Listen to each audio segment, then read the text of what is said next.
and welcome to Fathoms Deep, a Black Sails podcast. From Common Room Radio, I'm Liz Stevens. And I'm Daphne Olive. And we're heading into Season 3. Into the storm, if you will.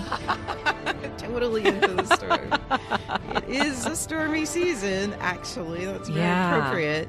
I'm really excited about it. This season, I just remember it being so great and thinking to myself, geez, every season really does just get exponentially better.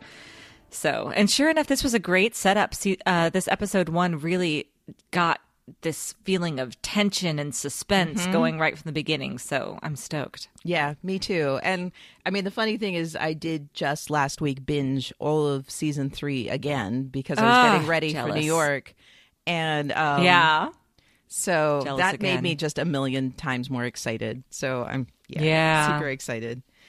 This one we have, like in season 1 and in season 2, we have just for the first episode, we get a cold open, and what a cold open we have this time. You know, I have to say that this cold open does not work for me that well. Okay. Fascinating. Yeah. Well, I think it's just because, was season 2, was the cold open with Ned Lowe? Yes, exactly. That's what I thought. Yep. Ned Lowe, immediately intrigued me. But Blackbeard, but Teach. You can call him Blackbeard. No, okay, his name is Blackbeard. He's okay. a man of many names, it seems. Drummond, all right, Teach, all Blackbeard. right. I just don't remember him saying Blackbeard in this episode. He doesn't say it in this episode. It's okay. It's not a spoiler. Okay, good. Right. Good. Anyway, I just don't care yet. Oh, that's fast. See, I was totally intrigued. Now, I have to admit that I'm spacing on the actor's name, and it's because my husband and I love him ever since Rome, and so we always call him by his character name from Rome, and it's horrible. I totally know his name. Ray Stevenson, sorry. But there you go. Got it. In my household, he's always Titus Pillow because that was his name in Rome, and he just got solidified Titus. in our household. Cool. Because one of our favorite characters. And yes, so I'll make sure not to call him Titus Pillow for the rest of the podcast. Yeah. But so I did love him already. I was really excited when they announced that he was going to be playing Blackbeard. So that might have influenced my experience, but I do adore him. I think his performances are so subtle, and I think it starts straight off the bat. I also really love, now I have this theory, and I also have a story for the theory.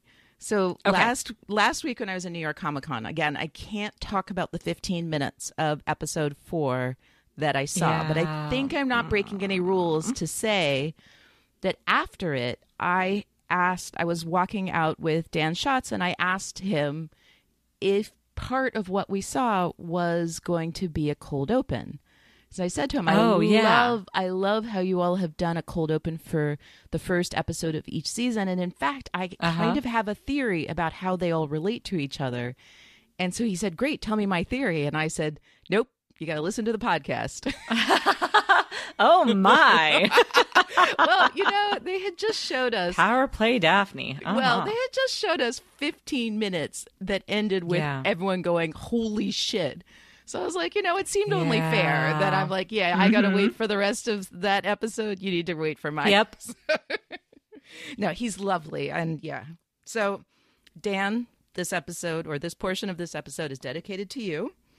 And so I really feel like the 3 cold opens are having a bit of a conversation with each other. And I actually talked in the beginning of season 2, I talked about how the 2 cold opens related to each other. So I'll just go back for that. So our first cold open was about pirate theater, right? And it was about humanizing the pirate. So in that one, we had a situation where the captain of the merchant ship chose to fight back, right? And then we got the whole buildup of scary pirates that immediately led to scary pirates being humanized. But at the same time, we got to see. So in that story, we saw a hostile takeover of a merchant ship, but that ended with the crew not being killed, right? Right. Okay. Season 2, we spent a whole season falling in love with our pirates and caring for them and rooting for them. And then we had the Ned Lowe thing. And that's when we had our captain who was the pirate groupie. So we had him not fight back, specifically not fight back, right? They take the ship, but then in the end they do kill the whole crew. Right. Yeah. And so I felt like, that one was really kind of throwing everything we had learned on its head and saying, don't get too comfortable here, basically. Like there are wild cards, there are Ned Lows. There are people who are about being, honest about their own violence and hostility. So that ended up being, that thing about truth and honesty and being true about your character became a big part of season 2. Now, season 3, I feel like this cold open, again, took everything and threw everything we thought we knew up until now on its ear. Because you see the boats going up to the big ship. All of them have British flags. So it seems like, it seems that we're deep in civilization. And yet... on the Carolina shore, right? Right, exactly. So, but then when the 3 brothers kind of like jump onto the, we have that view that we've had before of pirates going onto ships where you see a view of their feet when they're kind of like stomp onto the deck. Yeah. Mm-hmm. So that's really pirate language. So when you first see it, you're like, okay, wait a minute. Are these guys pirates? You see again a crew being nervous like you see in season 2. So it's like, is the ship full, are these pirates coming on this ship? Why is the crew so nervous? They're all wearing black. They seem kind of like rugged and scary. So it's all very unclear who is what in this, which totally makes sense. Like that is just heightened by the moment when they actually go into the captain's quarters. And they think that they're talking to a man who's from the world of civilization, their brother-in-law. Right. Yeah. And they don't know who he is. So this now gets turned. So now it's the people boarding the ship who end up getting killed for 2 reasons. One, because of lies. He talks about lies. And 2, because they underestimated him. Yeah. So I feel like, it's like each season we learn something and then we have a cold open that says, what you just learned, throw that out the window. Exactly. And I feel like this one is kind of doing that to both of the other cold opens because it's really made everything uncertain. Everything in this cold open could be one thing or could be the other thing. And when you think you understand it, it turns out that things are the opposite of what you think, that that the danger is hiding in plain sight. There's just a lot of stuff here that is lacking clarity and keeps you on your toes because you can't underestimate anyone. Yeah. Nope. I like it. So that's my theory. It's a good theory. Yeah. It's a good one. It's good. You're a smart gal. I don't know about that, but I do watch the show a lot. That is also true. But so yeah, I was really excited to talk about that because I just felt like it's such an interesting choice that they made to have a cold open in only the first episode of each season. Yeah. And I don't feel like when somebody hands you a pattern like that, there's got to be a reason for it. Yes. Especially in this show. Yeah. So let's talk a little bit more deeply about Teach or Drummond or Blackbeard or whatever you want to call him, the man of many names and a lot of mystery at this point. So they're using a lot of the visual language also that we have used throughout the show. He looks in a mirror. He does look in a mirror. Yeah, he looks in a mirror. We get only his eyes, which was interesting. Exactly. You get only his eyes, so he's kind of shrouded. It's kind of a little bit like Flint when he has his headscarf on. When he's got the scarf on. Okay, sure. All right. But I feel like there's something so different about both the way Flint looks in mirrors, which again is something that I notice now because you brought it up initially. Like, yeah, Teach is not looking in a mirror to judge himself at all. Like, I just feel like he has this serenity that he really does. Yeah. Well, even the way that he talks about leaving his wife when he's just like after, what's he say, when there's no more joy to be had or something like that. He uses the word joy, which was very interesting to me because I do not associate joy with piracy or with any of the pirates that we've met. They're not joyful people. They're not joyful people. And he uses the word promise, which is very relevant to this episode and perhaps to this whole season. He says, the less a sane man would let a promise deprive him of happiness. Right. So, I mean, this is just, again, like, think about this. Think about this in relation to Flint. Flint is a man who, like, is consumed. The source of his torment has changed. You know, first it was about Thomas. Now we'll see, maybe, you know, he'll talk a little bit about Miranda. But he's not a happy man, obviously. He's not a man who looks in a mirror with serenity. And he is a man who is motivated and made miserable by his own sense of obligation to other people, whether it's obligation to Thomas's dream or to Nassau as a community. So I just feel like the same way that Ned Lowe was a really interesting way to compare a totally different kind of pirate to Flint, because he was someone who had no remorse and didn't care what people think of him. So Teach will also, I think, be a really great way to compare another powerful man, a powerful captain, to a different way of being than the way Flint chooses to be, or whatever is compelled to be. However we want to look at the way Flint, how he's gotten to the person that he is. So yeah, those were the main things. I just think that, again, I feel like, you know, our frame of reference has been reset again by Teach. Yeah, definitely. Yeah, and he's a crazy badass. Because of course, yeah. When he turns around with that chest full of guns, which I believe, I mean, Blackbeard is a historical pirate, for anyone who doesn't know that, and all of the images I've ever seen of him, he does actually have guns across his chest like that, like strapped to the front of his body. Oh, really? Mm-hmm. It reminds me actually of Boondock Saints. Did you ever see Boondock Saints? No, what is that? Oh, you're gonna have to watch it. It's, okay, clearly I am. It's a silly movie. Two handsome Irish brothers who become vigilantes in Boston. So anyway, and then there's a part where there's a guy who's got the chest full of guns and goes on a little killing spree. It's pretty swell. It's pretty swell.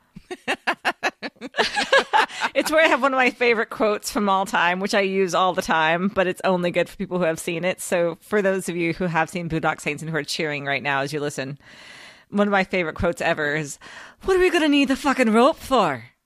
Love it.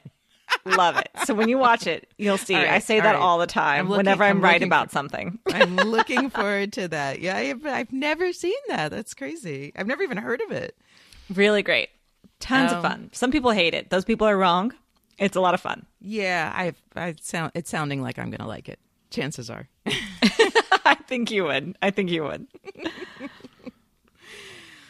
Think I'm ready to get into the episode. All right, so let's do it. Sail! So now we have the Walrus crew. That's one of our, and they are on the Walrus. I actually looked that up. They're on the Walrus right now. Yeah, I wondered why they were on the Walrus and not the Man of War. I don't know. No, just because? I don't know. Okay. So we have the Walrus crew on the Walrus. We have Vane is doing two things. We get to see him take a ship, which is pretty awesome. He is. So we get to that see. Is awesome. Yes. So we have Vane and Featherstone's with him, which is kind of fun. And then we have Nassau, where we could say we have Gen X, but not exactly. But I'll just say yes. The new, right. The new version of Gen X, new... which is a little bit complicated, a little bit. There's a bit of a schism there. Right. And then we have London now. So that's new for us, that we have London, but it's not a flashback. London. Yeah. Yep. Okay, so we had a time jump, and this episode is, I feel like, a lot of checking in and seeing how things have been reset, like where everyone stands now. Okay, so let's start talking about all of them. Okay, let's get going. Prepare to board. Aye. All right, so we start with this crazy raid that I didn't write down where it is, but in a town somewhere, like an actual... Oh, yeah. Doesn't matter. Yeah. But yeah, oh my God, like I don't know, I just felt like, wow, what a way. Like they just throw you straight into this. They do. Yeah, I like that we've all got the turbans back on. It's they kind of look like ninjas. They're like pirate ninjas, which is kind of cool. Pirate ninjas. Yep. And I think we're not supposed to know who they are, but you cannot disguise Tom Hopper. You just he's so massive. You're like, nope, there's Billy. Yeah, he's a big guy. But I love that they are all headscarved. Like this is a new development. Yeah, it is. So it's like they became Flint's army, or that they're many Flints. I'm not. It's such. There's so many ways you could read that. I love it. I mean, obviously, just scary for the people that they're raiding. Right. Yeah. But it was just like, I just kept feeling like it was like, kind of who's Flint? Where's Flint in all of this? Right. And I don't know. Yeah. And like a military, I mean, this obviously is like a military. This is not what pirates do. They're not taking a ship. Like they are stealing stuff, but they're actually attacking a town. So this is a continuation of what they did when they attacked Charlestown. Is like they're attacking. They're on the offensive now. They are attacking civilization. So that was really interesting. And then when he takes his turban off, that's just crazy. I remember being so surprised. I mean, I probably saw previews. Maybe I didn't see previews. I should have known. I didn't see previews. So for me, he took the hat off and he had the buzz cut. And first of all, if I may just say, that's my favorite haircut on a man.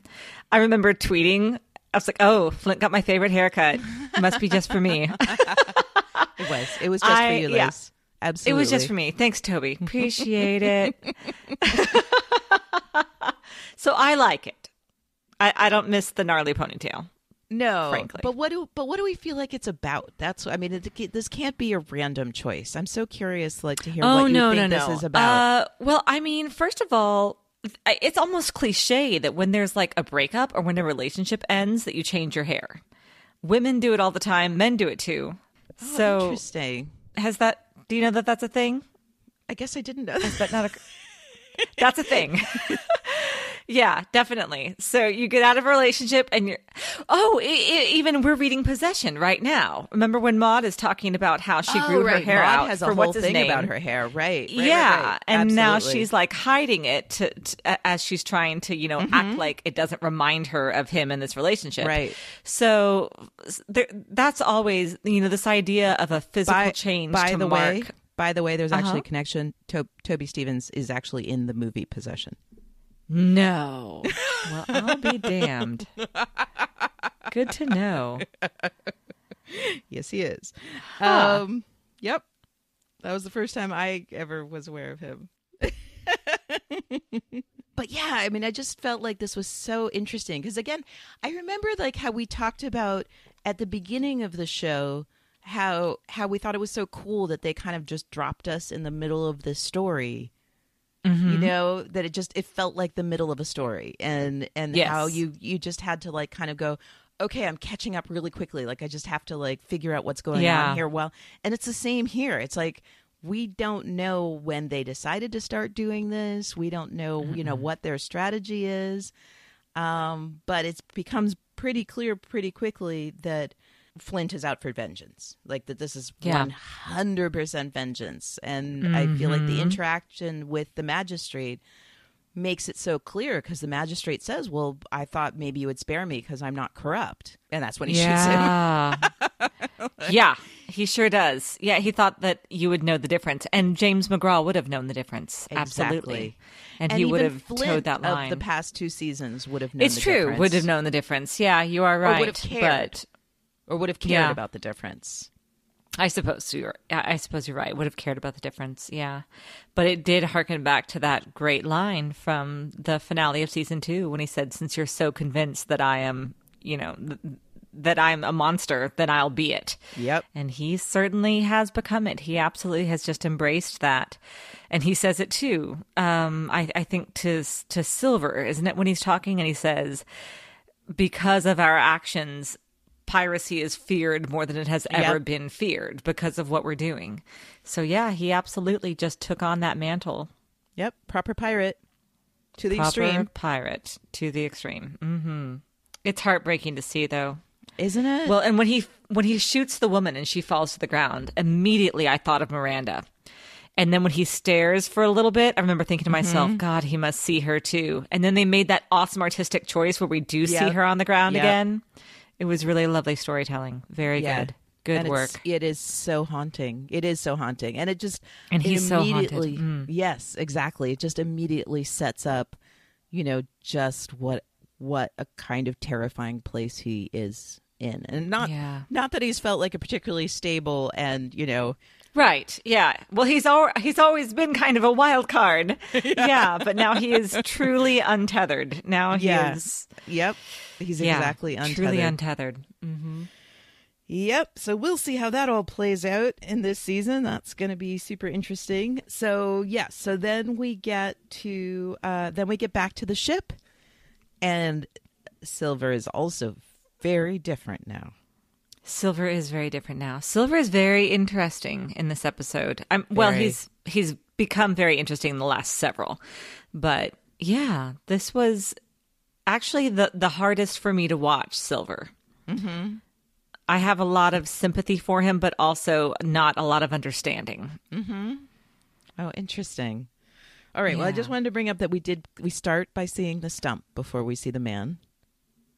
Oh, yeah. Well, for me, I didn't even see that. I just saw it's the peg leg that we see right away, right? Yeah. The metal thing. The metal peg leg. Yeah. It made me very excited. I tweeted about it. You may have seen. Yeah, because my note for that is peg leg. Yes.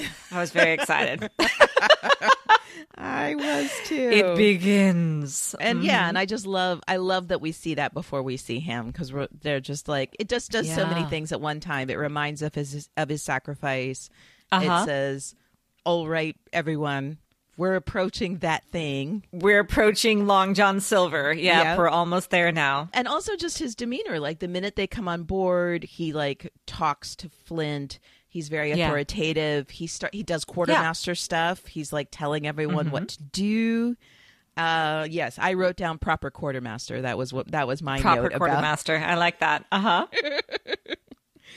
And it was just interesting because then Flint does his little rant about one of the men losing his nerve, and Billy's defending the man.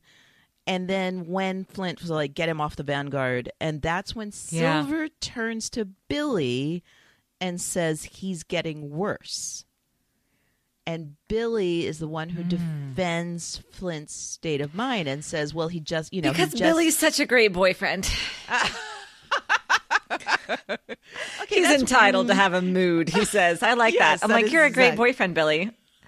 That's exactly what I need a boyfriend to say. She's entitled to be in a mood, all right? She had a hard day. Thank you. I did have a hard day. Sorry. Right. I don't know what's happening right now. Yeah. I kind of ship Billy and Flint just a little bit. That's okay. That's okay. Yeah. Wait, I feel like you kind of ship Billy, period. No, that's not true. I mean, I like Billy. Like, I personally crush on Billy, yes.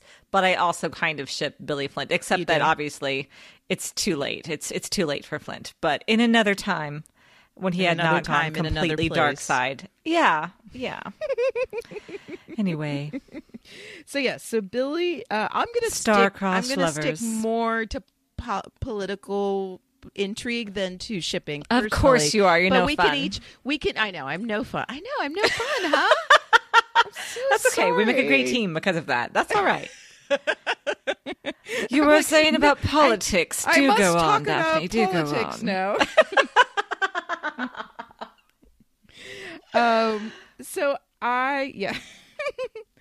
So the thing that I saw in the interaction was less boyfriend Billy and more strategic Billy. Boyfriend Billy. I like that better than Billy Biceps even. Boyfriend Billy. Bath time boyfriend Billy. Oh my Bubble goodness. bath boyfriend Billy. I'm in. I'm sorry. Right. Politics. Yes. Go ahead. This is we're a tiny bit too close to New York Comic Con for me to be able to participate. I wasn't there, so I can still be weird and flirty. know. When I actually have met them and they're on the show, I'll have to dial it back like a normal human, maybe. But for now, I can just still fangirl a little bit, and it'll be fine. No, don't get me wrong. Fangirl all the way. But yes. Okay, but I did actually have something to say about this. Oh, yes. By all means. So what I saw here had nothing to do with bathing or boyfriends, but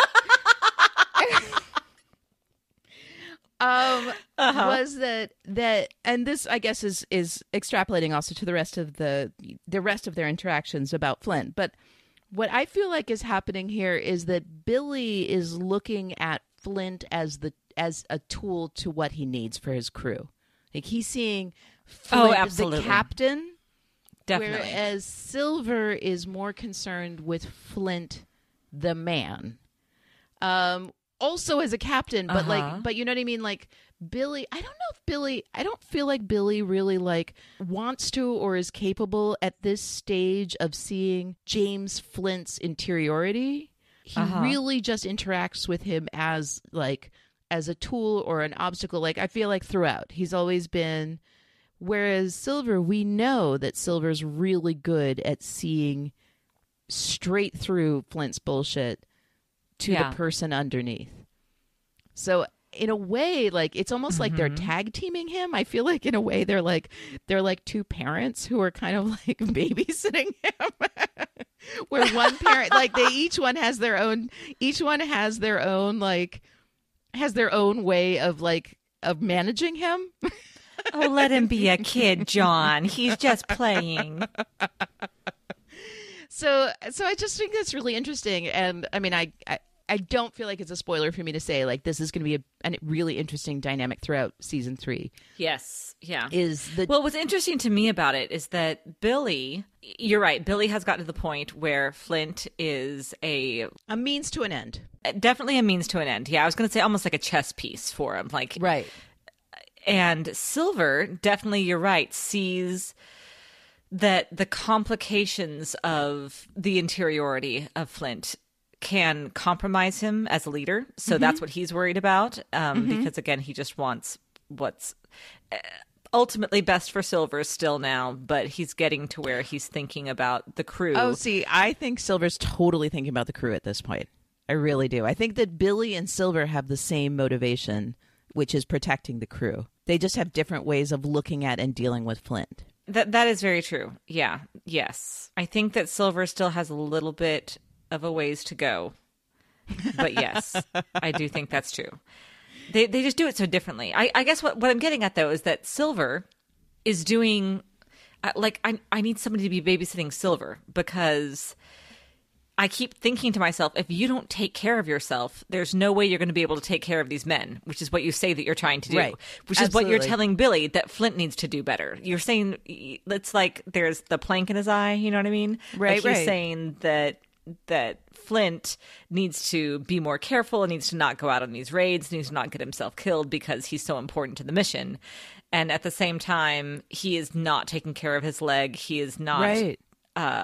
Willing to show weakness and take the rest that he needs to take. And in doing that, he's gonna lose his ability to be the leader and the protector that he's trying to be. So they both have the same flaws.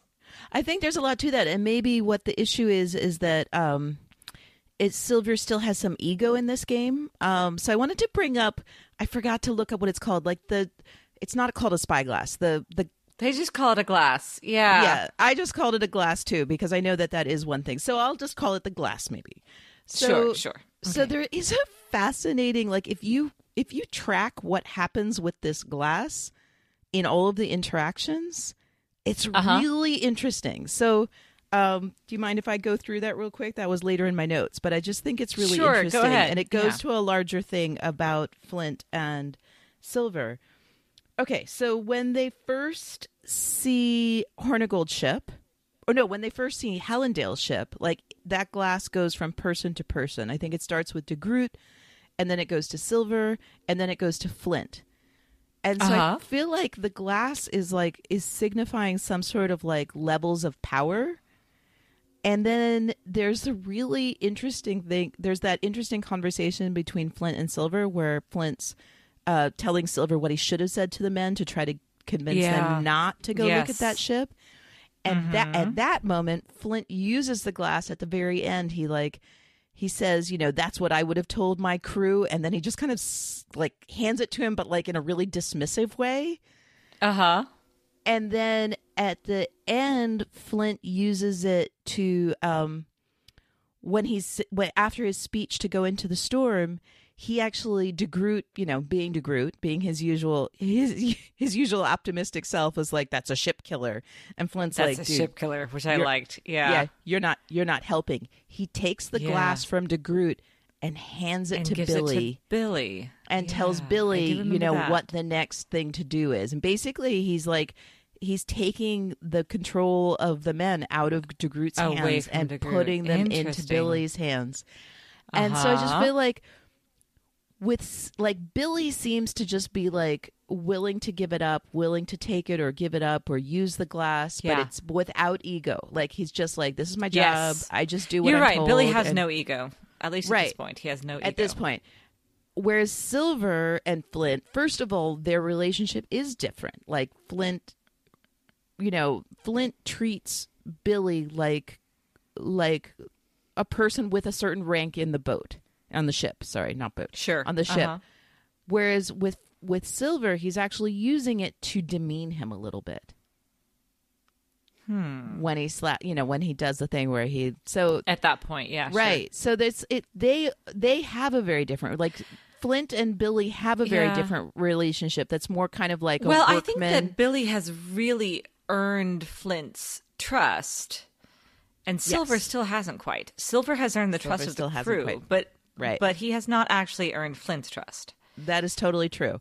And Billy, again, like that thing with de Groot, when Flint takes the glass away from de Groot and hands it to Billy, I wrote down, this is yet another moment where it is Billy's job to validate Flint's authority. And he does it.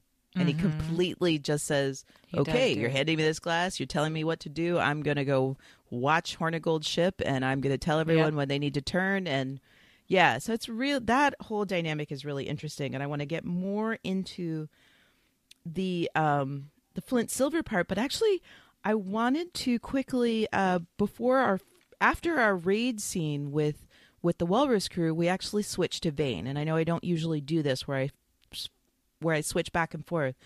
But I thought it was interesting because we have three boardings of other ships in this episode, which is a lot for us. Yeah, lots of ships this episode. I like that. Yeah, I know. I was so excited for you that funny, when you see Vane finally captaining a ship. This is the first time we've seen him captaining a ship. Isn't that kind of amazing? Call. That is kind of amazing. That's kind of weird, right? Actually. Yeah. Charles Vane has spent 2 whole seasons not captaining a ship. That's true. And it's interesting because now he's kind of on his back foot, too, because he sees immediately about the slaves, which he is fascinating. Again, such great character work. So I wanted to just switch quickly to this, just to the juxtaposition of this raid on land, which is about vengeance, and then Vane doing a raid on a ship, which is more like, what pirates actually do. And also, I also wanted to compare that Flint's motivation. Again, they do take stuff from there, like Silver is when they get there talking about what to do with the things that they stole from that village. But what Vane's doing is something that's about coalition. This is when we find out, this is our first hints that there's a coalition happening because he says that Jack was the one who sent him to go take this ship.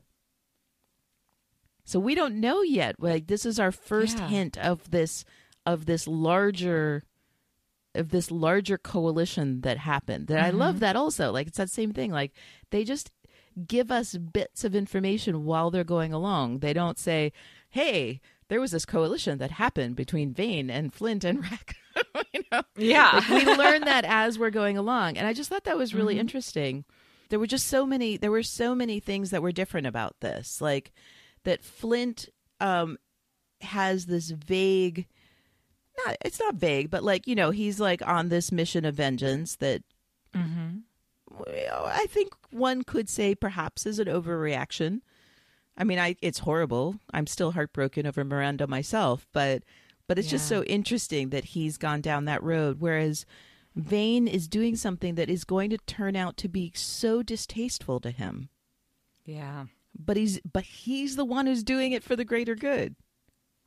Like, this is about his relationship with Jack, and this is it. Yeah, I was gonna say, I don't even know if until he has the conversation with Jack that he recognizes that it's for the greater good. Well, I guess he must have a little, because he did know coming in that that's what he wanted it for, was to rebuild the fort. Yes, he was on a mission to go. He was on a mission, he thought, to go get timber for the fort. I mean, he was on a mission that was not about vengeance, and was it not about just taking things as, like a pirate would, like for his own gain. But he's enacting part of a coalition. That's the first time we see him. So the first time we see him being a pirate captain is when he's doing this as part of a coalition. That is insane. You're right. Isn't that? Huh. Yeah. And yet this turns into vengeance when, I mean, I just love what he says when he boards the ship after he realized that those were slaves jumping off of the ship. And he says, Charles Vane. Oh my God. I know, when that captain shoots at him and he's just like, yeah, whatever. You just shot at me. I don't really care. I've got blood over my face. And now I'm going to say, I'm going to quote him because it's awesome. What you cannot know is what I was and where I came from. Yeah. If you knew that, I imagine you would have made different choices today. Yep. And then, that's a great line. Oh, it is a great line, but it's also a great segue, because then when we see the Dutch captain sinking down into the water, we're already hearing the language from what we don't realize initially is a dramatization of a court case. Yes. Yeah. I had already forgotten too, so I did think that we were, at Eleanor's trial. You totally think you're actually in her actual trial. Totally. I mean, it took me multiple watches before I actually remembered each time that's what. Right. But what was so interesting is you see him sinking, and you hear the word judgment. So now we've had many types of judgment. We've had Vane judging civilization, essentially. Vane as a pirate and as a formerly enslaved person, judging civilization for that. Yeah, very low opinion of civilization. Right. We have this dramatization of civilization judging Eleanor. And in our opening, we had Flint judging the judges. That's what he was doing. He was going and killing magistrates who had killed pirates. So I just love this, that we have so many layers, like in the first, I don't know how many minutes, but in the very first part of this episode, we have so many layers of looking at people judging other people coming from different perspectives about judgment. Wow. I know, it's cool, right? It is really cool. Yeah, it is really cool. Man. I've just found very that this layered. Show, yeah, very layered. This show does not do a lot of instances of when you hear the dialogue from one scene overlaid on another scene. When they do it, it's very purposeful. Yeah, exactly. When they do it, my ears always perk up. I always notice what they're doing then, because it really is not a device they use often. Yeah.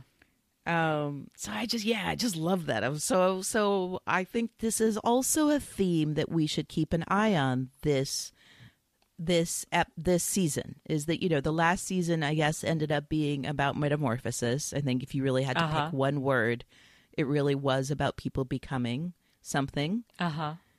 And so I feel like judgment is one of the things that we should keep an eye on for this season. Okay, noted. Okay, now back to Flint. All roads lead to Flint. Well,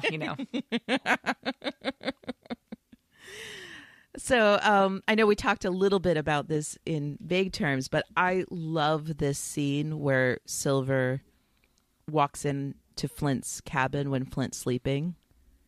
This is such a your days of sneaking scene. up on someone are over. Yep. I love that. I love that. I love that Flint says it. I love that Silver turns it on him. That's just so great. Yeah, it's true. It works out really well. So I just wanted to point out, and this is not exactly a spoiler, but it's something I know from watching this many times, and anyone who's seen all of season 3 will know this name. I noticed this week that it is Dobbs that was taken off of the Vanguard. So everyone should just remember that name. And we should see... Yeah. We should see how many more times Dobbs, he becomes important at the end of the season. He does. And so now I'm really curious how many times he's specifically called out through the season. Like if there was some buildup that you see on rewatches. Mm-hmm. Good to know. Yeah, right? It was just very interesting that he used the name Dobbs, that's who it was. So Silver then is arguing for Flint also being taken off the Vanguard, and Flint's really against it, and he's using all sorts of excuses. And I don't know, what do you think? I mean, do you really think, sure, he's using arguments that Silver pretty much knocks down immediately. He's just like, everyone's afraid of the name Flint, and Silver's like, dude, you're all wearing heads. Like, anyone could be playing Flint at this point. Like, you built the name. We all know how pirate theater works. Like, you don't actually need to be on these raids. So do you think it's just that Flint just wants to? He just wants to be doing all this killing and do you think he just still is needs to get that out of his system? Is that why he's motivated, or do you think he really, or is it because stuff we've talked about before, he doesn't trust other people to do a good job? Where do you think his motivation is? I think that's mostly what it is. He mostly doesn't believe that anyone else can play Flint but him. They can't do what I can do. No, they cannot do what I can do. Yep, they can't do what I can do. Exactly. Yeah. Yep. It's just arrogance and hubris. Yeah, I know. Yep, hubris. That came up That came out at the end of season 2. Yep. But the thing I love is, I also love the line where Silver's like, "People are so afraid of you, they're afraid of me." They've actually thought that I've been on some of these raids. That's great. But what I really love is that Flint says, "I will decide when we change our tactics." And Silver says, "No, I will decide." And I was just like, go Silver. That was really impressive. Man. Yeah. Yes. And then can I quote what he says next? Because I love it. And how I love to quote my pirates. He says, "This crew has spilled a lot of blood to make your name what it is. It doesn't belong to you." And I love that idea. Oh. And then he says... so true, yeah. Right. And then he says, "It's a jointly held asset belonging to every man on this crew who's sacrificed some part of himself." Which, coming from Silver... Yes, some part of himself indeed. Like my lower leg, asshole. Exactly. Yeah. I know. Don't you feel like in the back of his mind, that's exactly what he's saying? He's saying, for like sure. me, fuck you, mister, for thinking that that this belongs to you and not the part of my leg I left behind. Right. Absolutely. Jeez. Yeah, isn't that amazing? This is a really great introduction to the new Silver. It is. This is a different person. And I actually want to bring up, this is one thing that Luke Arnold actually just said at New York Comic Con, is that he said, the part of the amazing thing about working with these writers is that every season it's like he got to be a different person. Yeah, absolutely.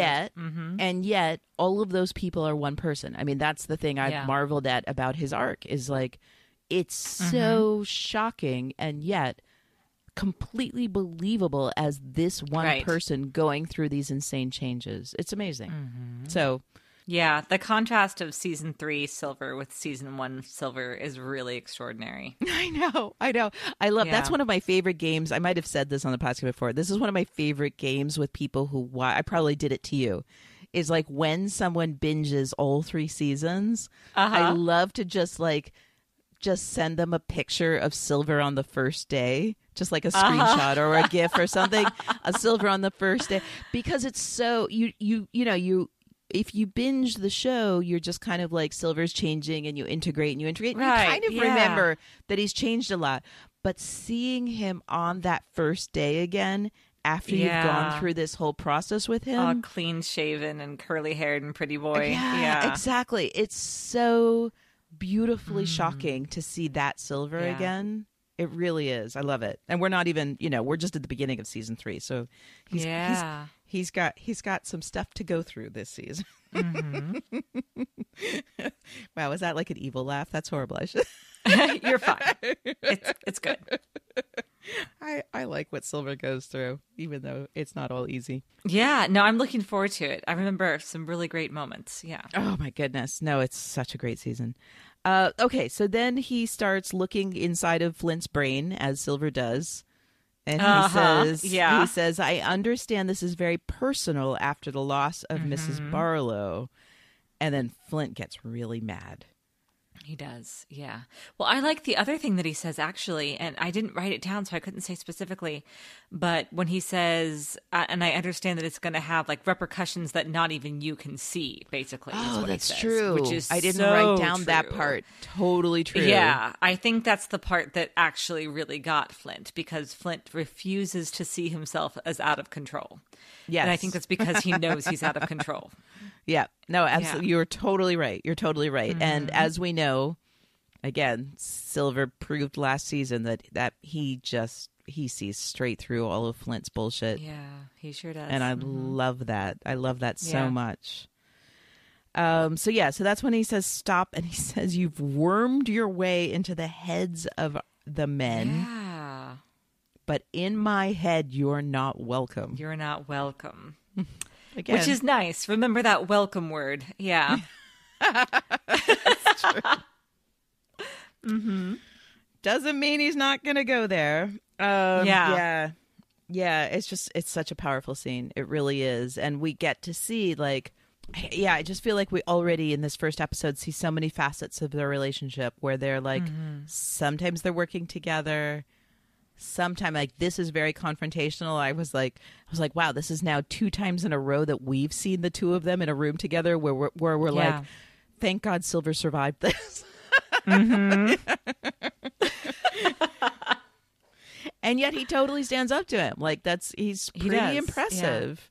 Yeah. Remember, we used to call him a coward. Yeah, well, he used to be one. Yeah. I also wanted to bring up that Silver has a new jacket. Oh, that's right. Jackets are important. Jackets are important. So Billy is still just in a shirt. Yeah. Silver had a short jacket at the end of season 2, but he actually has a long jacket now. Not unlike our man Flint's coat. I guess it's not a jacket. It's a coat, maybe. Not unlike Flint's. So I just felt like this was also signifying that Silver had gone up a rank, that he was now wearing a serious pirate coat or jacket. Yeah, right. Okay, so we see Hallandale's ship in the middle of the water. Wasn't this a fascinating bit of strategy? It was, and I didn't remember it at all. So it was actually very suspenseful for me. Oh, that's so great. Yeah, it's been many watches since it was suspenseful for me, but it's very interesting to me. So a crew member who I didn't look up his name, but he is also going to be important this season. He suggests that they go look at the ship, and Silver agrees, and Flint is not happy. Yep. Well, he's right, isn't he? He does have very good reasons to not be Yeah. happy. It is true. And Silver has also good reasons for saying, wait a minute, if Yeah. we are not defending the pirates of Nassau, what are we doing? Like, what? And I like You that. sold this idea, right? And this is where Flint says that they can't do what I can do. And this is a really interesting conversation, too. Because first of all... It is. You know what it reminded me of? What? Animal Farm. When he's Okay. talking about how these guys are pretenders, they can't do what I can do. Yep. And like these are pirates. These are the people he's supposed to be fighting for. But it reminded me very much of those all animals are equal, but some are more equal than others. That's Exactly. what I thought of. Right. Which is, I feel like, not a surprising perspective from Flint. No, We knew this. Not at all. We always knew this about him. We've always said this about him, that his, that paternal kind of protection that he thinks Right. that he provides for people that is actually very condescending and diminishing. Yeah. Exactly. The question I have for you is when he's saying this part where he says, the strong amongst us must stand together and face it.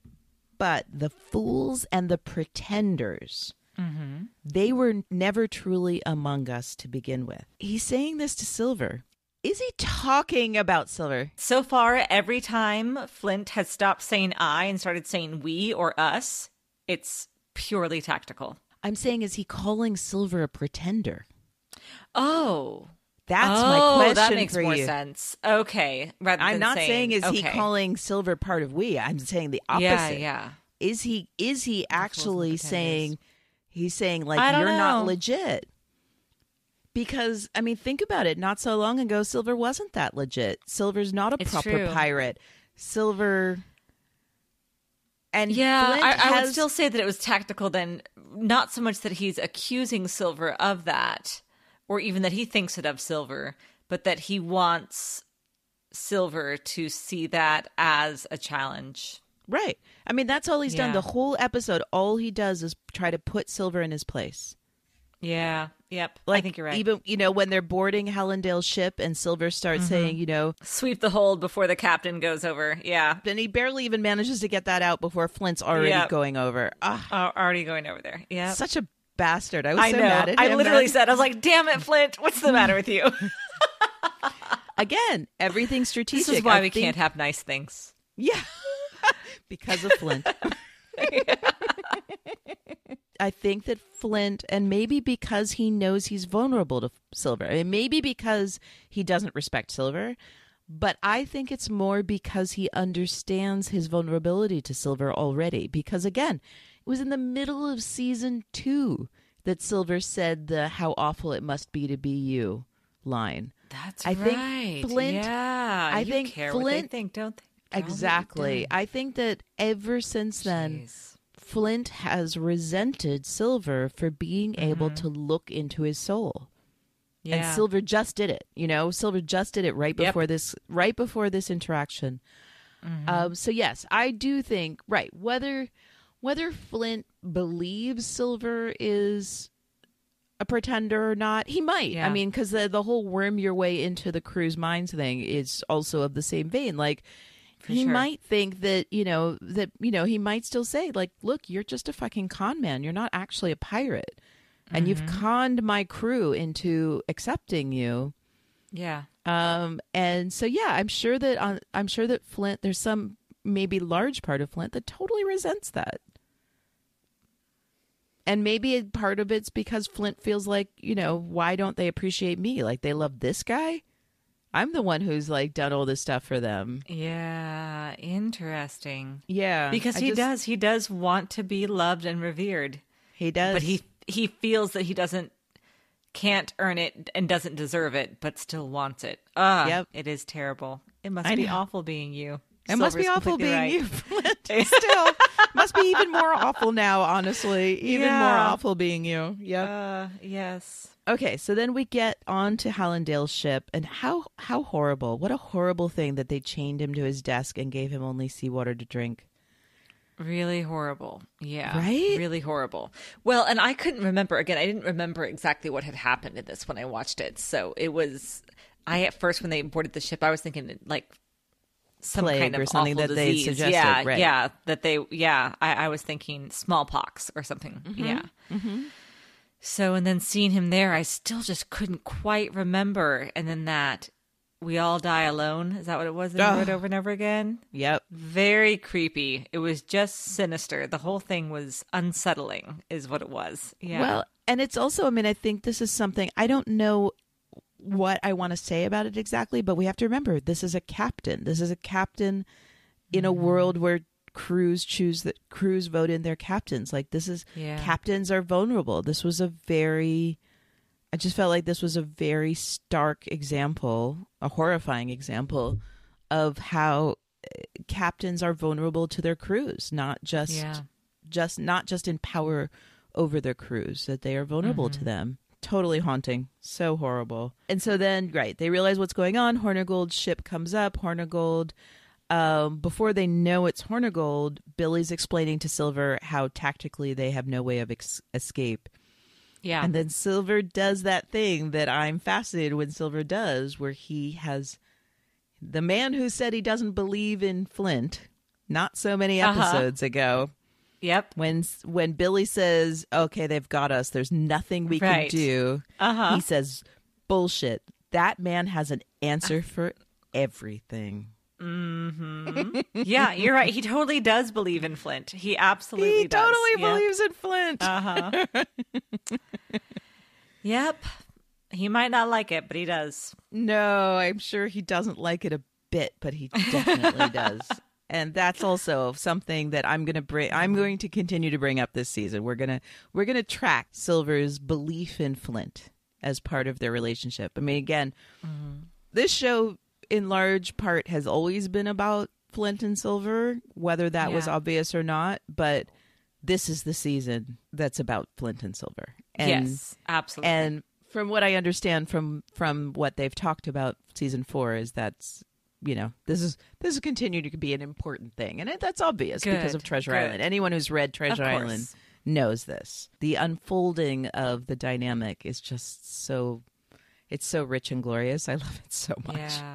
Yeah. Okay, so then we get to Hornigold saying his thing about the pardons, and then we get to Flint's speech. I was so pissed when I realized it was Hornigold and Dufresne, by the way. I know. Pissed. I know, and Hornigold, he's just so gleeful during all of this. I just hate him. Yeah, smug so is what much. he is. He's right. smug. Yeah. Yep. Because he's like, I don't care if they give it or not, because I'm going to kill them. And I've got, he's just he's like, yay, I get to just revenge on Flint. Yep. Ugh. So there's some I have an interesting thing that I would love to know if you see something in here of what I want to bring up. Sure. So Flint, Flint does his Flint thing. He rallies the crew. He's good at this. He does. He's just an amazing captain. He's an amazing leader of men. He is. It's frightening, really. It is actually frightening. And that's what I wanted to bring up. In the season 2 wrap, I brought up the idea of Flint being malleable, as someone who takes on the traits of other characters or the ideals of other characters. And I wanted to bring up the 2 main points in his speech. Okay. He had just taken offense at Silver suggesting that his motivation right now is the loss of Miranda. And yet that's immediately what he goes to. First thing he starts his speech with. And isn't it weird how he says it? My woman? Oh, yeah. That's weird. Yep. So immediately after Silver suggests that this is personal, Flint chooses to use that as a talking point. Yep. And then his second talking point is this. He says, to offer a pardon to something someone fears is the act of a coward. And I think that this calls back, although I don't know exactly which side I think he's on. So I think this calls back to in episode 9 of season 2, the conversation that he had with Peter Ash at the table with Miranda right before Miranda gets shot. Yeah. Tragic scene where Ash says that he's talking about opposition in Whitehall to pardons. And he says, that there's opposition for the same reason all men refuse to do things they should. To capitulate to something someone fears is a humiliation powerful men cannot accept. So again, I feel like Flint is using Ash's words as his second talking point. Yeah. But I'm not sure where he stands in this. This was my question for you. So is Flint then the man who refuses to capitulate, or is Flint talking about civilization as the cowards who refuse to capitulate? I think he's talking about civilization. That's how I got it anyway. Like right. I feel like he is too. He was putting it on them. He was reminding them that they are the cowards. We are righteous. That's what he's banking on right now, is convincing the pirates that they, in fact, are the ones who are righteous, and civilization is the one who are cowards and monsters, etc. Yeah, absolutely. But I just found it very interesting that we see him doing a rousing speech that totally works, obviously, a really, really effective speech, where he's integrating, that's the word I want. He's integrating the things that other people have told him. And I think there might be something to this thing that I just kind of said impromptu in season 2, and you found so terrifying. You found the idea of him being this chameleon, this malleable character, as kind of a terrifying idea, that someone so powerful is so easily influenced. Yeah. But I feel like this speech is a little bit of an example of that very thing, that he made this speech out of the words of other people, and that at the same time that makes him kind of terrifying, because he maybe doesn't have a solid core from which he's working, but at the same time makes him so effective that he can integrate other people's arguments so quickly and use them to get what he wants. So I feel like I kind of want to go back to all of his speeches now and see if that's what he's been doing all along. Well, and I know that he definitely does. Like, he definitely picks up pieces of conversations from beforehand and then uses those. And I think it has to do with, and this time especially, like, he thinks that if Silver had said it, then everyone else must be thinking it. And I think that's something that he goes with. Like, if he hears something from one person, he has this idea that, oh, so this is what they are thinking. Because he really thinks in terms of himself and them, you know? So he sees them as like a crowd, really, as the mob in some ways. Yeah, absolutely. Yeah, so I just feel like this is something we should pay attention to his approach.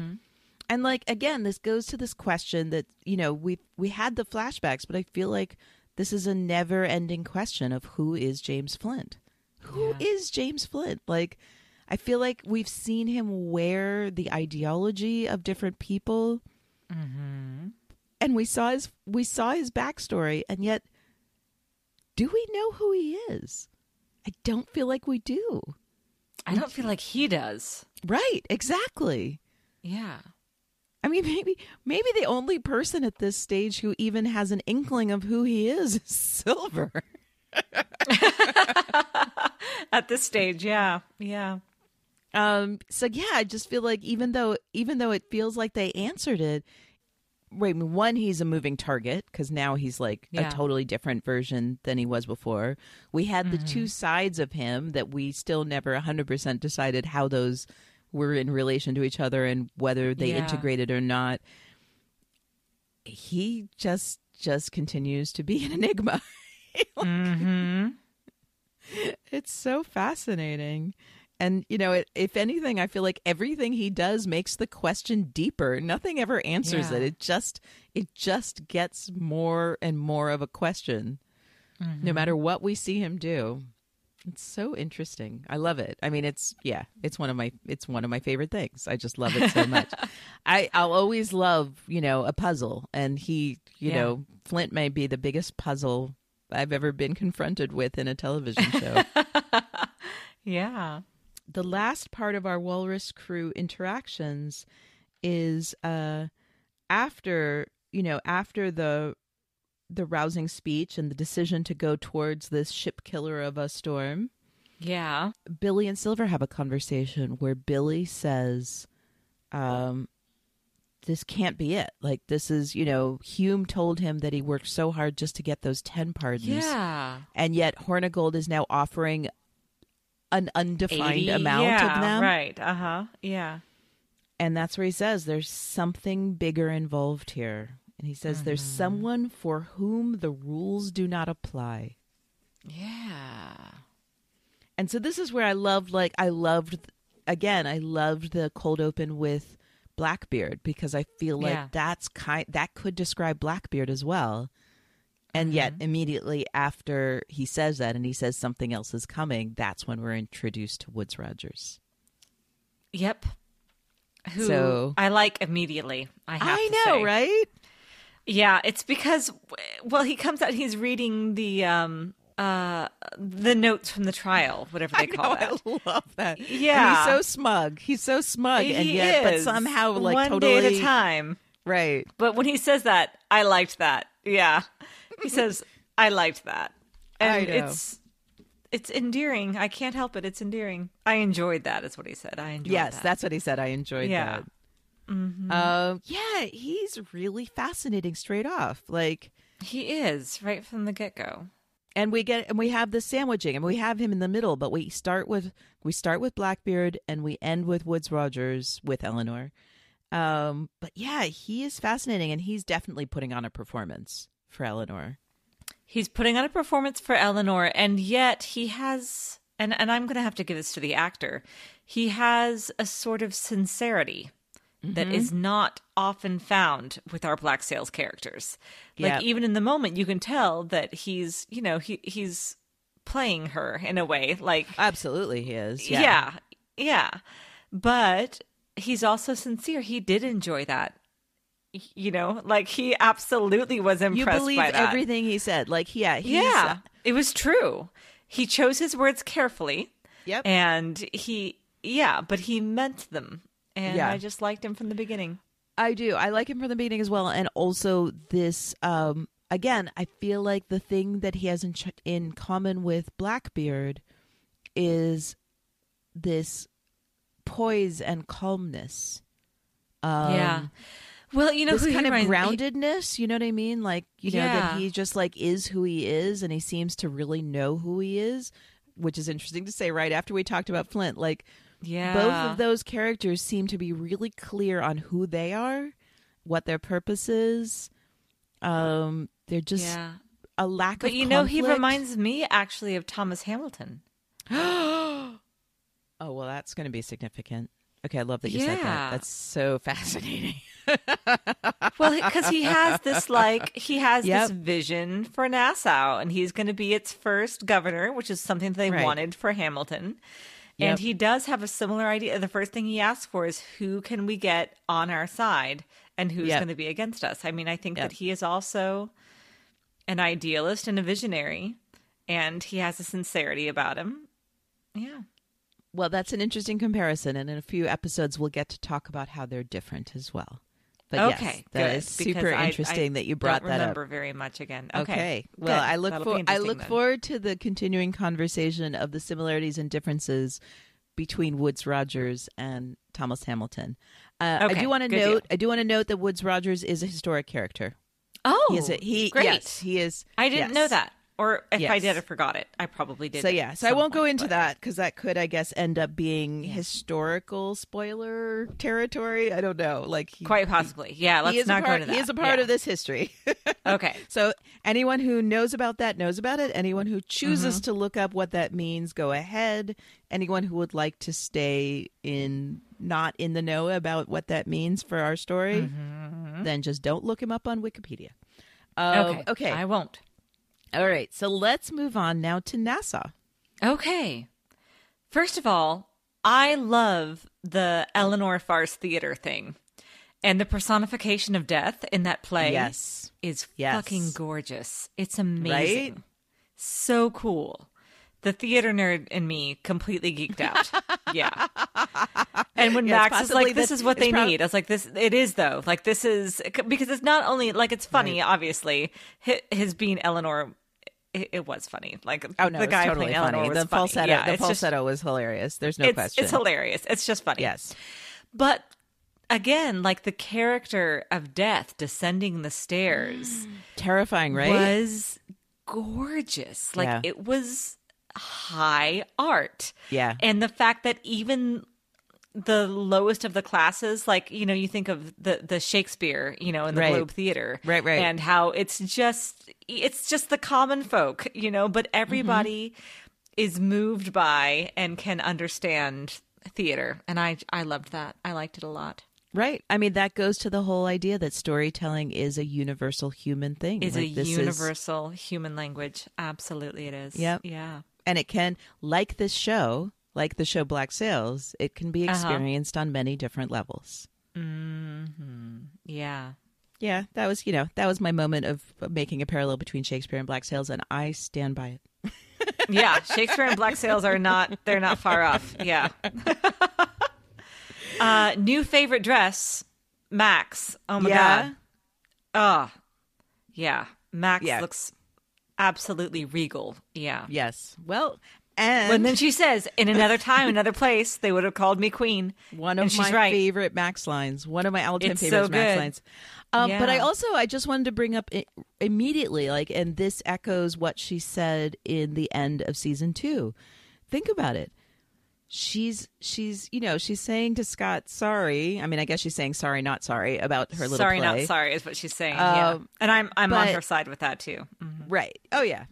But already she is saying, I'm giving people what they need. I mean, it's just interesting. Yeah. Like already her different way of dealing with Nassau than Eleanor, for better and for worse. Like we're going to see a lot of challenges. Gen X is, you know, they're not yet very good rulers. No. They're having a lot of challenges. But already we're seeing this different perspective. Like she said, I'm not going to lord over them. And she's like, she has the perspective of a woman who used to be a brothel madam, or I guess she still is at this stage, like someone whose job it was to anticipate people's needs and desires and fulfill them. Yeah. Yeah. So she's already showing that this is her style of leadership. Again, for better or for worse, because immediately Scott brings up, you know, what's up with that fort? Yeah. And she doesn't have control over that, and it's killing her. Yeah. Right. And he says, you wanted to replace Eleanor. She was the one that Nassau relied on to solve problems. Yeah. Are you up to the task?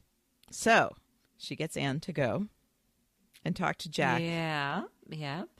In it, what is one of my favorite scenes in all of Black Sails. It's pretty great. I love when we first come up on Jack. He's on the toilet again.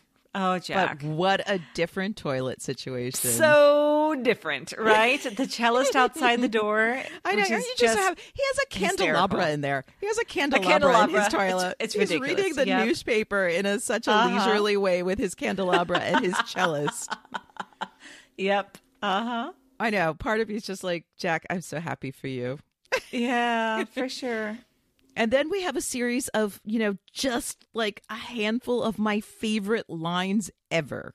It's Jack Rackham at his finest in top form. Oh my God, form. it is. I know. I just felt like what a gift to give everyone at the like the beginning of the season. Be like, you missed Jack Rackham. You haven't seen Jack Rackham for months. Let us give you the best Jack Rackham. The best Jack Rackham. Absolutely. Yeah. So the fantastic coat. Oh, it's a great coat. I know. New outfit. Jack likes new being outfit, fancy. looking very dapper. Fancy Jack. I know. Super dapper. So I just wanted to say one of my favorite lines in this whole show is when he comes out of the bathroom after a lot of knocking. He is interrupted again in the bathroom, poor man. He still has. He still has people interrupting him while he's trying to like be in the bathroom in peace. Right. And then he says, "Thank you, Celeste. I have no notes." And it's just the most priggish, arrogant, asshat thing to say, and I love it. I love it so much. I love it so much. So I have no notes. I have a lovely bit of information for everyone. I did just tweet about this, and so Toby Schmitz sent us a message on Twitter to tell us that was actually his own line. It was actually his own just fucking brilliance. He just walked out and was like, it would be amazing as if I said this thing, and then he did. And you're right, Toby, it was amazing. It was amazing. Yeah. So he just threw that in there, and he said that he was so pleased that they kept it. And oh my God, who wouldn't keep that? It's just so lovely and brilliant. It is great. And it's well, so and he Jack. said it is so Jack. I was going to say that because he said in his message to us that it was quite modern and a little bit meta. But I actually think it, and this is why it got kept in, is because it's just so Jack. It fits the character very, very well. Yeah. I know. And that's what I mean, and a good actor does. They inhabit their characters so much that they anticipate what they would say. It's the improvisation comes a lot easier, I think, when you've given as much thought as Toby Schmitz obviously has to the character of Jack Rackham. Yeah. Yep. Yeah. No, it's glorious. It is wonderful. And again, just like this whole scene is just, I started just quoting everything, and I was just like, you know what? I decided that what I was going to say on the podcast is just tell everyone, just go back and watch that scene again. Just watch it. It's such a great scene. Every single bit of it is fabulous. Well, and I love also that even though it is, classic Jack Rackham, it's perfect Jack Rackham, he's also frazzled. And he is. He's under duress. Right. Things aren't going well. Obviously, Anne's not really spending any time with him. He has the line where he calls Max her husband just to rile her up. That's right. And I love that when she says, I don't like it when you call her that. He's like, of course I do. That's why I do it. Right. Yeah. Right. And then there's, just the comic brilliance of the bit where he's like, Jack Rackham, Jack Rackham, Jack Rackham. And then he's like, and there's one person who's more concerned than everyone. And then he pauses and waits for Anne to start saying Jack Rackham again. I love it so much. Oh, what an arrogant character. Gosh. I love him. Right. But see, the beautiful thing, I just wanted to say, the beautiful thing about Jack, not just in this scene, but in this episode, is I also wanted to compare and contrast Jack and Flint. I know, again, all roads lead to Flint, but I just really wanted to talk about Jack's yes, okay, arrogance, whatever. Obviously we hear a lot. He says his name a lot in this episode, not just in that funny scene, but we really start, I feel more than ever. He's talked about his name. He definitely talked about it when he was in the beginning of season 2 and at the bottom of the pecking order. But I think we really start to realize how much it's important to him, this whole legacy thing. This episode's really about that. But at the same time, as much as he's always about, the legacy thing, which we could classify as a more selfish motivation. Yeah. He's so caring to his friends. He's all about his responsibility to Anne and to Vane. And I feel like he's a little bit. He's a little cold to Anne in this episode, but he's very warm to Vane. You're right, to Charles Vane. Right, and this is the thing. It was that Flint here, when Silver tried to get him off the Vanguard for very good reasons, Flint was not willing to be flexible. He is showing no flexibility, whereas Jack, this is a very morally uncomfortable situation he's put himself and everyone in by stealing slaves to use to build his fort. But the sweet side of this, I don't know if sweet's the right word, but the other side of this is that where Flint, Jack that we love, right, where Flint isn't willing to be flexible, whether it's because he doesn't trust everyone or because he needs the vengeance or whatever his reasoning is, the lack of flexibility is what we see. Whereas Jack is willing to compromise his own morals which I think he makes it very clear that this is not what he would want to do, and certainly not want to do to his friend. But he does it because he says, I refuse to let you down. Yeah. Like, ultimately, yes, he wants the legacy, he wants to build things in this, but really, whenever Jack is having anything that resembles selfish motivations, it's always coupled with his sense of responsibility to the people he loves. You're right. Because that could just as easily have been Flint's same line, and we would know it was a lie. Right. But exactly. Jack's line, and we know that it's the truth. Yeah. Right. Absolutely. And this is, I mean, he's just, we always come back to this. Like, he is the heart. He is the person who, whatever pirating he does and whatever selfish motivations he does, he's just deep down, the thing that's most important to him are his relationships with people. Mm-hmm. And he probably wouldn't admit that, but it's true. It comes out so clearly all the time. And I just feel like the interactions between him and Vane are so moving and beautiful and so tragic, because he does also at the same time, he says he saw the gold and he thought of the things he could build, the things that would outlast him and the things that would make his name, the things that people would say, Jack Rackham was here. And then he says, sometimes I feel like I can hear it laughing at me. I liked that a lot. Yeah. Right. Well, and I think that he's feeling a little adrift now without Anne. Like, Anne is doing so well without him, and she's attached to Max really well, and she's finding herself very well. And you see Jack trying to assert his independence from Anne, and it does not suit him. He comes off a little snarky. He comes off a little cold, and he comes off as insecure. Which he is. Which he is. He's all of those things. Yeah. Yeah. Oh, Jack. I know. Well, and the fact that, I mean, he says that it's because of the gold that he can't get the men to do what he needs them to do at the fort. Right. But that's not true, because somebody else at the helm of that ship, as it were, would be able to coerce the men to do the thing that he needed them to do. But he doesn't have that same kind of influence.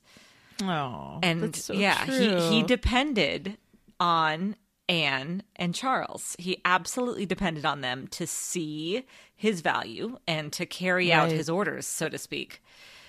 And no one's doing that for him now, and so none of it's working. I mean, I'm very interested to see what happens to Jack Rackham in the end of the year. He told me that the historical character dies soon, so I don't know about this, but I'm just... Oh, I don't know if he dies soon. I'm just predicting that I do think that... that he will in the series, yeah. Right. Well, it just strikes me that he would be the type who 20 years from now would slit his wrists. Oh, well, no. I mean, historically... Maybe not even that far. Yeah. Historically, Jack Rackham is not his own ending. Okay. I'm just saying. He strikes me as that type. Right. Yeah, we have historical Jack Rackham, and we have what I predict is the most... If I was telling this story, sorry, everyone who didn't... First of all, everyone should... become patrons on Patreon so that you can see our video where we answered people's questions. And so Liz and I are talking about one of the questions that we answered, where I did say that I think they're going to kill Jack. Sorry, everyone. It's what I would do if I was telling this story. Fair enough. I love him dearly. I don't want... I mean, I want him to come, come hang out with us. I want to spend all of my time drinking with Jack Rackham. But yeah, okay, that's a different topic. So, I do. I love the Jack and Vane relationship here, and I think that it is very moving, and Charles spends some time being very vulnerable himself, like at the end where he's talking about, Jack doesn't get it. Jack doesn't get, how, obviously he understood that having slaves build the fort was going to be hard for Charles, but obviously he didn't get to what extent and where the difficulty, the emotional difficulty would come from. And so Vane explains it, and it's very moving. And it is. It was a very vulnerable moment for Vane, and we don't see that kind of vulnerability from him often at all. Yeah. Right.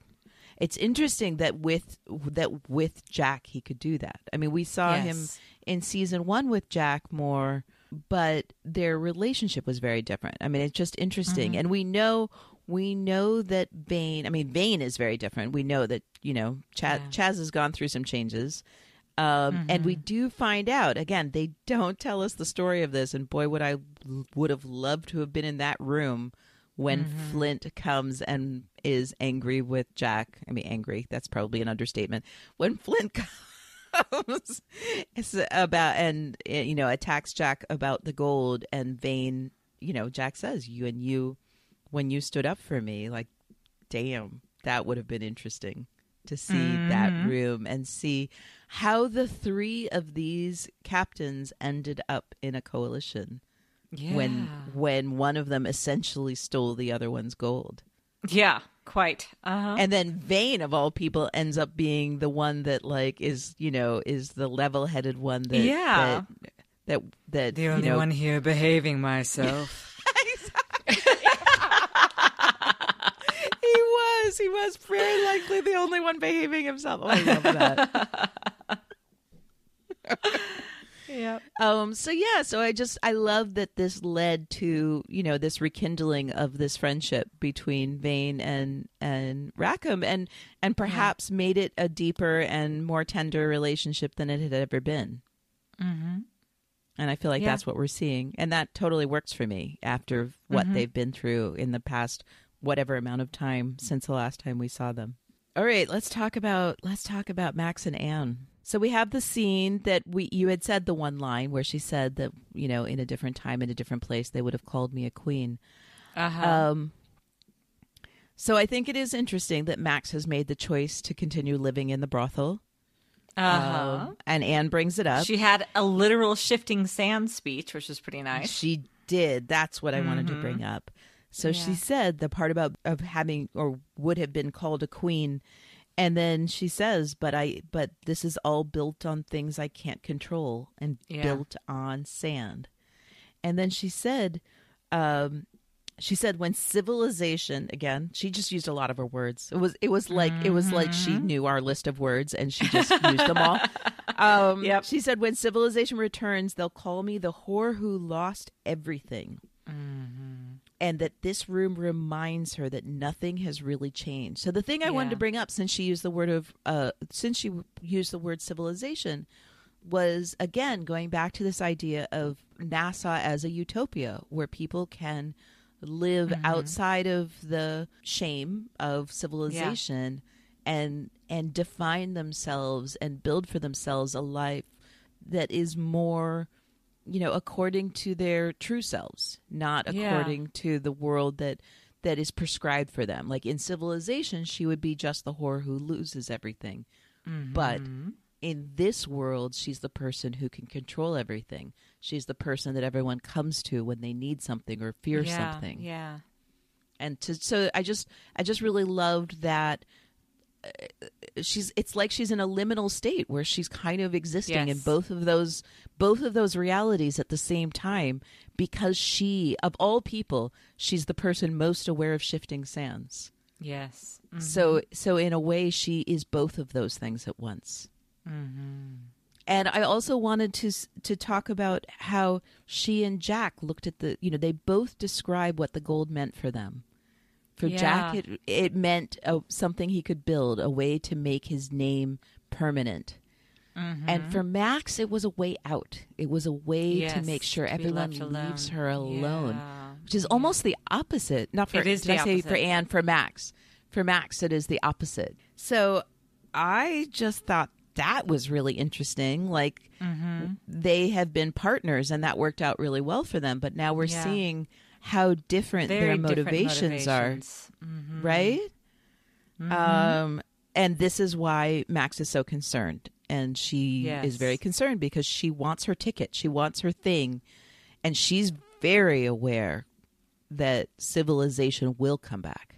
And she needs, it's like a get out of jail free card. It's like she wants she wants her thing that she can say. She doesn't even want the thing. I mean, that's the interesting thing is all this time we thought Max wanted the gold so that she could have gold. Mm-hmm. But what she wants is freedom. That's what the gold means for her. It doesn't surprise me. Yeah, it really doesn't. Right, right? It's so autonomy, interesting. I think is what Max has always wanted. Exactly, exactly. So yeah, the last part of this conversation that's very interesting to me is that Anne stands up for herself. She says, "You're getting very close to the thing we agreed you wouldn't do." Mm-hmm. Don't make me choose between you and him or take sides. Exactly. And I feel like this is showing a development and a deepening of their relationship. Like there also is when Max says none of it's real. And Anne says, wait, are we not real? And she says, of course we're real. Right. But also, this is now, again, we didn't see this agreement happening, but we are presented with this idea that the two of them have agreements that are made from honor and respect for each other. Mm-hmm. And that Anne feels comfortable bringing up the parameters of that relationship. Yeah. And so I just feel like, again, this is just our furthering, watching and appreciating how Anne has become such a fascinating whole person. Mm-hmm. Yeah, all in all, I just feel like had we been watching this, well, I did actually wait for season 3 because I had binged seasons 1 and 2 and then waited for 3. But I feel like this is such a great, hi, time's passed, crazy shit happened. Let's check in with all of our characters and see where they are. And everything's a bit unsettling, but fascinating. And I feel like that's what, and we have at the very end, we have Teach arriving. Yep. Mm-hmm. And asking for Charles Vane. So stay tuned. For reasons we can only guess. Yeah, stay tuned indeed. Yeah. But yeah, I love this episode. I just feel like this was just such a great, diving back in. I mean, for us, we just talked about the end of season 2 weeks ago. But, yeah, of course. But this is such a great diving back in. There's just, I feel like they opened up so many rich threads that we're going to follow. And it's such a great episode. Agreed. Yep. Ready to guns! Full complement! Okay, Liz, do you have a thesis statement or would you like me to start? I do. I noted one, but I didn't write it down. Okay, so should I say mine? Go ahead, and I'll tell you if it's the same as mine. Okay, it is right in the beginning. Our man Blackbeard says... Might be the same one then. It might. There is no forever. Everything moves towards its end. Towards its end. That's it. Closer we get to ours, the louder that clock ticks. Because, we don't have... listening to our show. I know. It's like he watched last season. Yeah, what do you know? Yep, so, I think that's it. Agreed. We'll see who gets that. And you know what I didn't do? I didn't check who we need to do pirate names for at all. Hey, guys. So, hi, everyone. So, usually this is when we give pirate names for people who got the last thesis statement correct. And this would be for the thesis statement for the season finale, which was 2 weeks ago. Right. And I've had a bit of a crazy week. 2 weeks. Lots of scotch, lots of actually meeting actors. You hugged Luke Arnold. I did. You touched Tom Hopper's arms, right? Did you not? Why didn't you do that, Daphne? Why didn't you do that for all of us? For all of us. You had one job. You were our surrogate. We took a selfie together. We were touching. Okay, all right. Fair enough.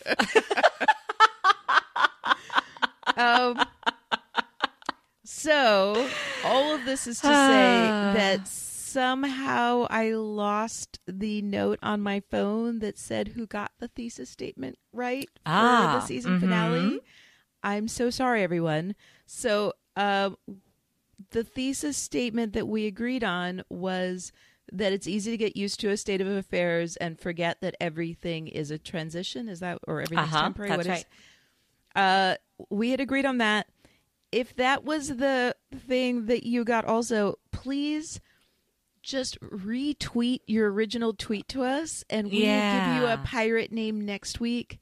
We will. We're so sorry, or I'm so sorry, but it was for a good cause because I got to tell you all about New York Comic Con. So true. There's that. So true. Worth it. Yep. So yeah, sorry everyone. A little less organized than I've been lately. It's been a really, really exciting 2 weeks for Fathoms Deep. Yes. And So and to remind everyone, if you become patrons on Patreon of Common Room Radio, we do have a fun video for everyone to watch where we answered questions. I still haven't watched that. I'm a little bit afraid to. I'm used to hearing my voice now. I am not used to seeing myself on video. And also, we do have our voicemail line, 405-67 Flint. Flint, 405-67 Flint. I like it. We would love to hear you. Leave us a voicemail or, as usual, tweet at us or give us an email of any of your thoughts. We really enjoy them. We will announce as things get confirmed about cast members who will be on Fathoms Deep. There will be some. Crazy. I know. We're excited. And that's about it. But before we go, season 3, episode 1, what was your favorite part? Oh, right. Oh, well, okay. I mean, I have no notes. I think I made that clear that was my favorite part. Oh, yes, that's right. Yes, I have no notes. That was excellent. Agreed. That is by far my favorite part. What's your favorite part, Liz? I have to go with the theater performance with the personification of death. I just thought it was really lovely. Excellent. And it was unusual for the show. And it just showed, again, how brilliant everybody working on this really is. It's so true. And that will be very significant this whole season. It will be. So we are going to talk about that more. And I do remember that because I remember the first time I saw it, how much that struck me and how much I loved the visual of it. And so when they did harken back to it, I was like, yes, they knew how great it was. Yeah. Oh, yeah. So we're going to have fun conversations about that. We are. Yep. Okay. Well, we'll save that for next time. So until next week from Common Room Radio, I'm Liz Stevens. And I'm Daphne Olive.